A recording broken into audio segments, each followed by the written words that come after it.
how did this technique get invented, the zigzag beaded rope? Well, it all started when David Chatt, who's a famous American beadworker, made this piece for my book. He called it the Dinka-inspired bracelet. He is a master of cubic right angle weave, and see how he created these flat right angle weave zigzags here. Some of them he put, he stitched an extra cube on top to accent them. But my eye was caught by the flat cubic right angle weave zigzags. So right away I thought, I've got to make a necklace. And that I asked him first if he would mind. He said, no, it's okay, go ahead. So then I started making sterling silver zigzag necklaces, which I called lotus necklaces, like this. You could have one side bright, one side dark, whatever.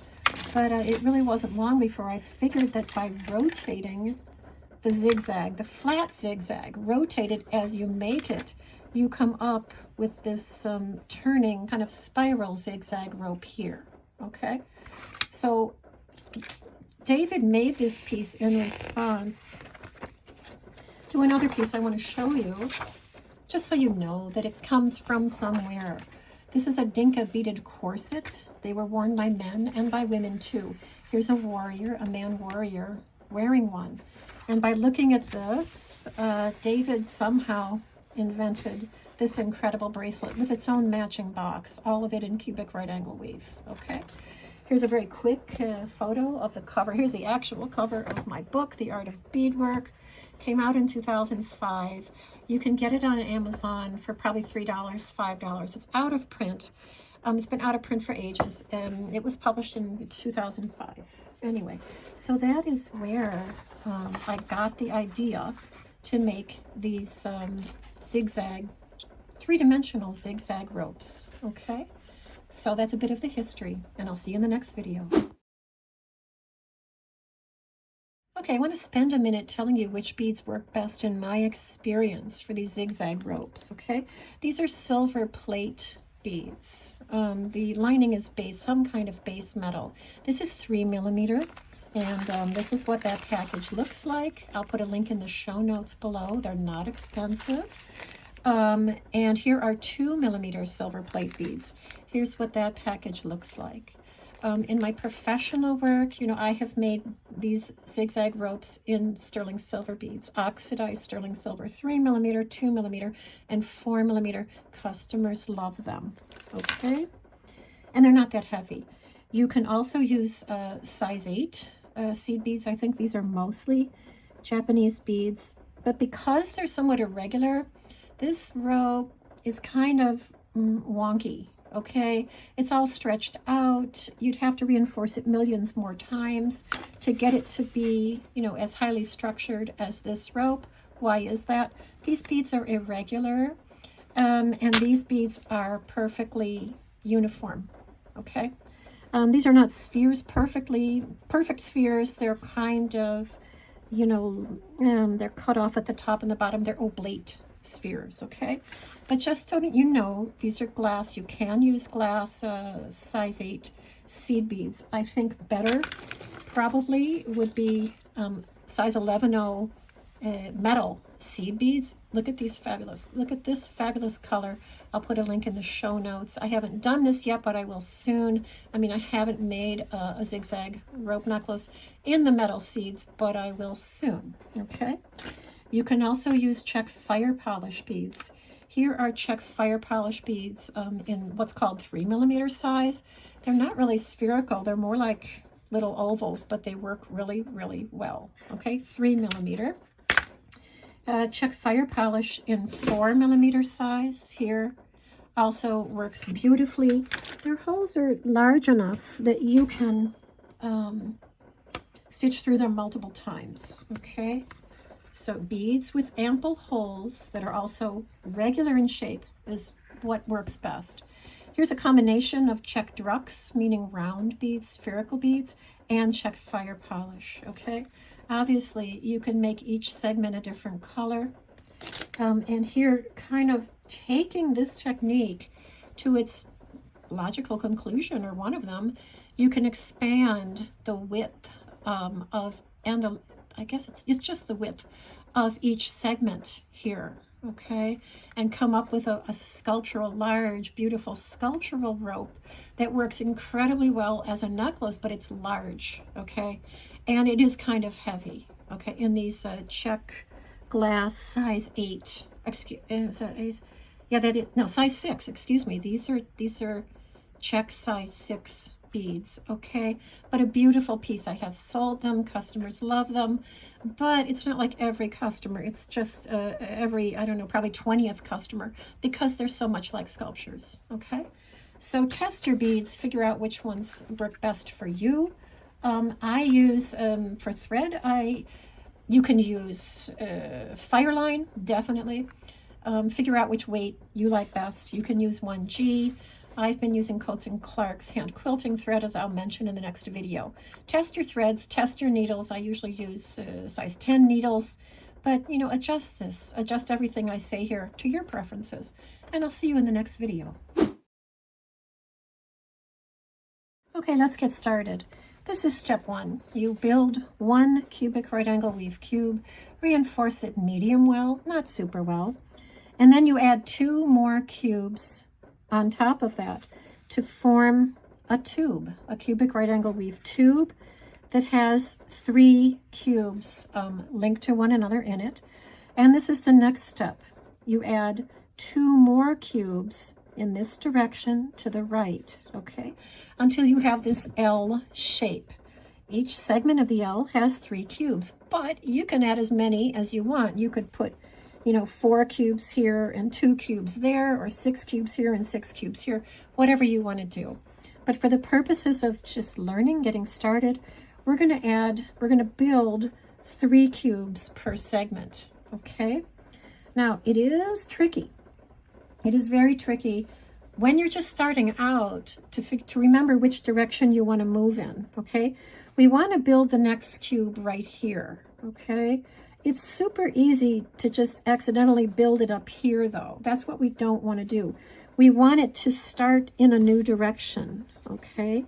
So just be watching for that, know that it can happen, that you end up going in the wrong direction very easily, especially in the beginning. All right, so we're building this cube here. This is the roof of the cube, and now we're going to build the walls. We're not going to reinforce too much until we've made significant progress on this zigzag rope, because it's possible that we'll have to undo it because we've ended up in a wrong direction. I've done it a million times, and even though I've made, you know, a lot of these necklaces, I still do end up going in the wrong direction. Just be patient with yourself, you know, and cut it apart, cut out your mistake, and move on. All right, this is a pretty forgiving structure so that you can make mistakes and go back in and fix them pretty easily. Great. Now you see how we've already ended up going in a new direction. This is exactly what we want, okay?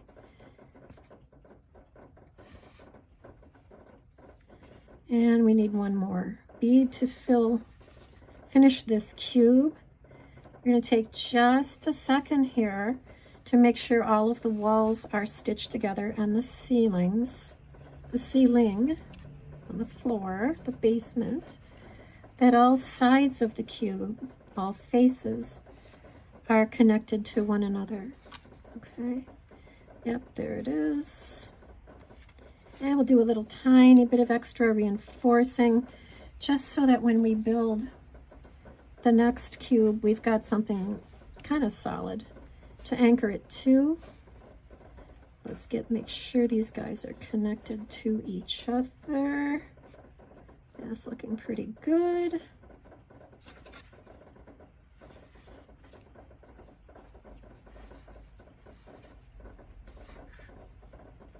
All right, let's start our next cube. Now, because we know that we need 3 cubes per segment, we got to add 1 cube to this one, okay, to make 3. So then this segment will have 3 beads. So let's start our next cube here. This is cube number 3.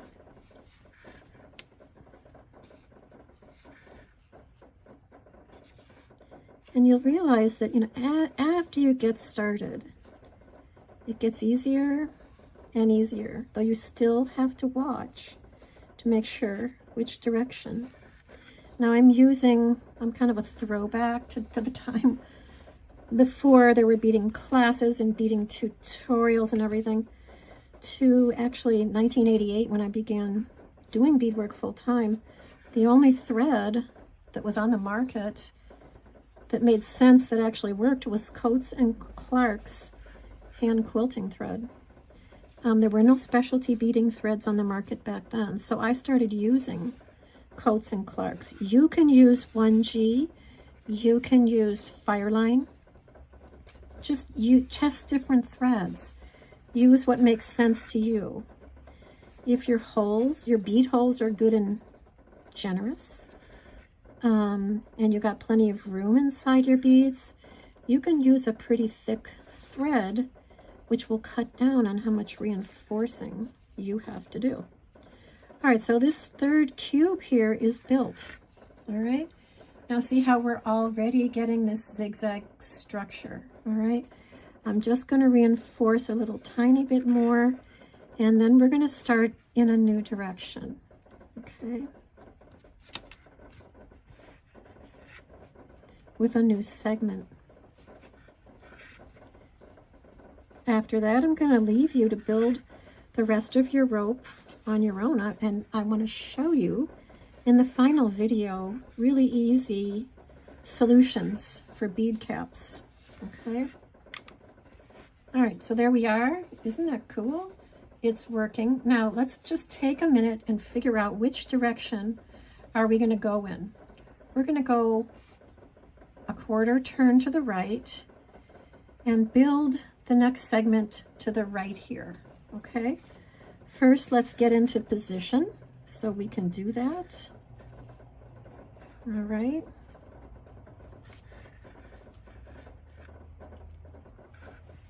now this time I'll start with the kind of the basement of the next cube. Great. We're going to go to the right, so the first cube, I'm going to build it off of here while still paying pretty close attention to holding it so I end up going in the right direction. All right, is this correct? Yeah. So we started from the left, we're heading to the right. Okay, so yes, this is correct.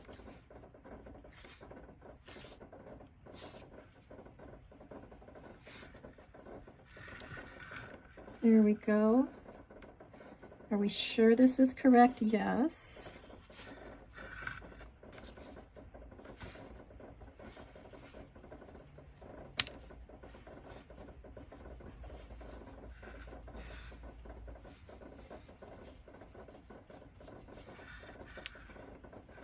Good. Let's finish this cube.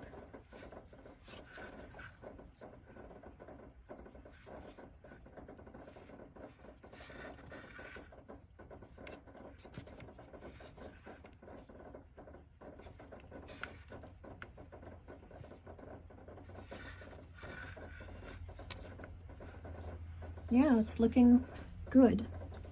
We're just going to take a minute, make sure all the sides of the cube or all the walls of the cube are stitched together.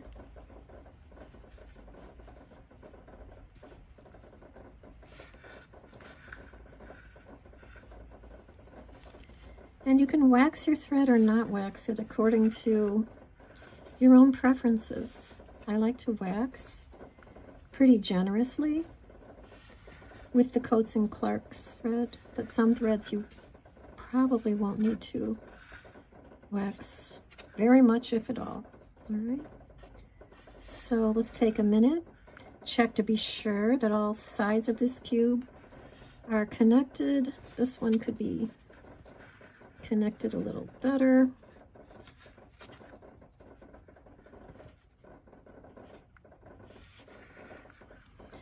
Yeah, I think it's looking reasonably good. We're going to do more reinforcing later. Okay, so here we are. This is perfect. This is exactly what we want. Okay, so we're just going to build one more cube. off of this one to give this segment 3 interlocking cubes. Okay. There we go. And this is never going to be a fast technique, but it is a beautiful technique. And it has a lot of potential that remains to be explored. All right. Maybe you're the one who's going to explore it. Okay.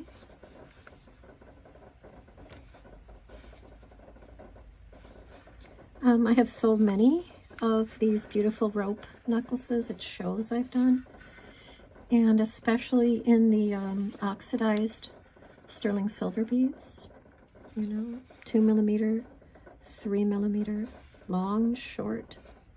Customers love them, but they've got to be well made, for a customer to buy one, because they have to be expensive, because they're hard to make. They're slow to make. All right, now I'm going to point you in the right direction here, and then I'm going to leave you to work on your own. Okay, so we know that we're going to go this way, okay? We're always working towards the right, okay? So I'm just going to start out the next cube here. Add 3 beads.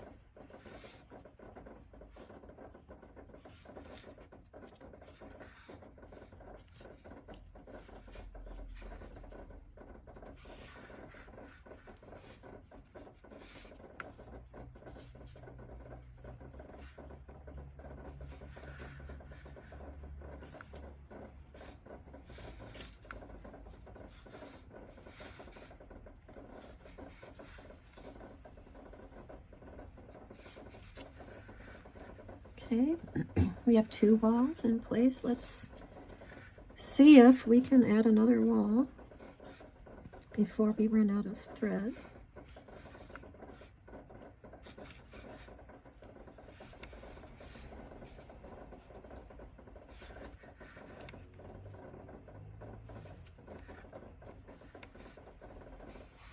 All right, and so on. All right. See how we're creating the perfect zigzag, the spiraling zigzag, okay? So these can also make beautiful earrings, all right? And I'll do a video on that at some point in time, probably using smaller beads, all right? So here you go. Keep building your cubes and your segments. Make it as long as you want to. I'll put it in the show notes below how many beads you need per inch, depending on which beads you have. Okay, I'll get that in there fairly soon. There are no printed instructions. There's no PDF for this technique. I might make one in the future, but right now there isn't. Okay, so here you are. 1, 2, 3, and keep going. All right, I'll see you in the next video. Okay, I want to take a minute and give you a sense of which end caps really work beautifully. Without being too expensive on these pieces. When I offer one of these pieces, when I finish one of these necklaces for sale, at a show, I custom make this sterling silver magnetic clasp. But I have not seen any perfect magnetic clasps on the market that will work for these, but I'm sure they exist. Do your research. What I found instead was these very cool end caps. They're some kind of silver plated base metal. This kind of large size works beautifully for the 3mm metal beads here. You can glue them in. Use DevCon 2-ton epoxy. I'll put a link in the show notes below, but when you mix it, you have to have good ventilation in the room or you'll be breathing in toxic fumes, okay? So this works perfectly. Look at this size, works perfectly for the 3mm, excuse me, these are 2mm silver plate beads, okay? You've got these wonderful jump rings here that are look pretty securely attached. Just attach a clasp, whatever, you're ready to go. A little bit of glue, and you're ready to go. Now, you can also, if you'd rather not fuss with glue, I have developed another way of doing this, where you can if you have a 20 gauge, size 20 drill bit and a Dremel Moto tool, you can drill holes easily, just really easily, into these end caps. I put 4 holes here, one kind of across from the other, okay? And in the 4 quadrants, like one north, one south, one east, one west, okay? And then I take a kind of a nail file and very, very gently, or an emery board, gently file off the sharp edges here, okay? If you file too hard, you're going to see the ugly dark metal surface through these. So just file a little bit. Put the cap on here, and then all you're going to do is stitch through. This will take some patience, but you can stitch through across the middle of the tube, okay, from one side to the other. Now, when you get to the opposite side, attach a bead. I think you're going to want to attach a small bead, all right? So it's delicate. For the purposes of this demonstration, I'm attaching a large bead, and then go back through and see what you get here. You get a decorative finish. You probably have to use a smaller bead because this is going to sit on the neck, and we don't want this to be uncomfortable to wear, okay? And then attach a bead here, while probably holding the tail thread. Oops, did I lose the bead? Yeah, here it is. Okay. Then go back through that hole that you just came out of, okay? And then you're going to do a little bit of reinforcing.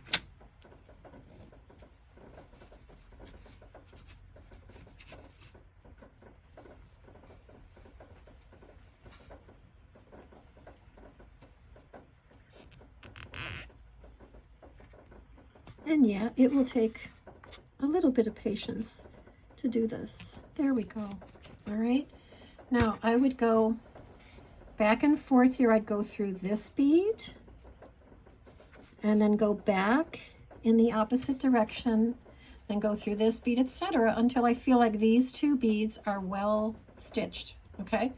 And then I would tie off this thread, and I would add a new thread to do the other side, okay, the other 2 beads, all right? So very straightforward, very simple. The more you reinforce, the better this cap is attached, okay? No glue needed. Same concept for the 2 millimeter, okay? Just stitch through those holes with tiny beads and you're done, okay? Thanks for joining this tutorial, and I'll see you in future tutorials. If you like what I'm doing here, please forgive my workaday hands. Subscribe, okay? And I'll keep uploading content. See you soon. Happy beading. Thanks.